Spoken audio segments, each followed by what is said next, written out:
আসসালামু আলাইকুম। আজ আমরা বিলের পুকুরে আমরা জাল টানছি। আজকে মাছ বিক্রি করা হবে ইনশাল্লাহ। আমরা আজকে মাছ শ্রীপুরা আড়তে পাঠাবো।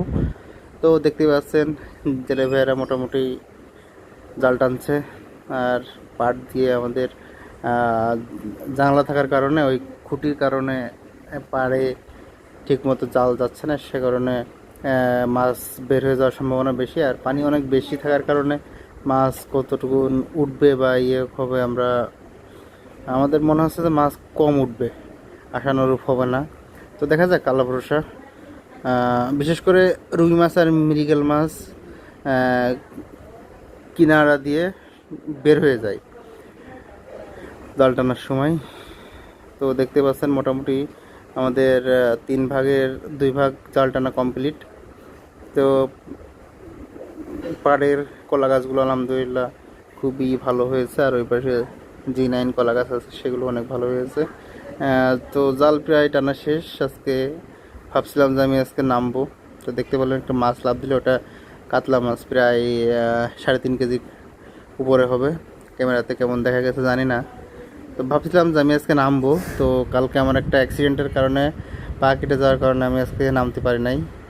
তো আজকে আমি আর সবুজ ভাইয়া উপরে দাঁড়ায় আছি, দুজনে ডিরেকশন দিচ্ছে, আমাদের রিফাত নেমেছে। তো সবাই আমরা যেদিন মাছ ধরা হয় সেদিন আমাদের অনেক দর্শক হয়, মিনিমাম দেখা যাচ্ছে যে 10-12 জন 14 জন দর্শক থাকে। তো আমরা আজকে খুচরা কিছু মাছ নিবে, দেখা যাচ্ছে আশেপাশের লোকজন কিছু 10 কেজি 5 কেজি 7 কেজি এরকম করে নিবে। তো তাদেরকে মেপে দিব, বাকিগুলো আমরা আড়তে পাঠিয়ে দেবো। আমাদের 2টা গাড়ি আজকে এসেছে, 2টা গাড়িতেই মাছ যাবে। তো দেখা যাক, 15 মনের টার্গেট আছে আজকে বিক্রি করা। তো মূলত আজকে সিলভার কার্প, মৃগেল, রুই, জাপানি পুঁটি এগুলোই বিক্রি করা হবে ইনশাল্লাহ। তো দেখতেই পাচ্ছেন মাছ ধরা চলছে। মাছ ধরা শেষ হওয়ার নাগাদ আমরা গাড়িতে একবারে মাছটি পাঠিয়ে দেব, যেহেতু গাড়ি আছে মূল মেন রাস্তা আমাদের ঘের থেকে 2-1টা জমি পড়ে, যেহেতু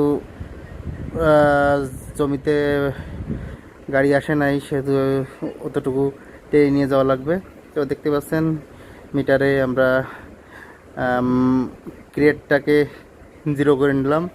এখন এই যে যারা খুচরা মাছ নেবে এদেরকে মাছ মেপে দেওয়া হবে। তো বাকিটা আমরা শ্রীপুর আজকে নিয়ে যাব। আজকে ফার্স্ট টাইম, আমিও আড়তে কখনো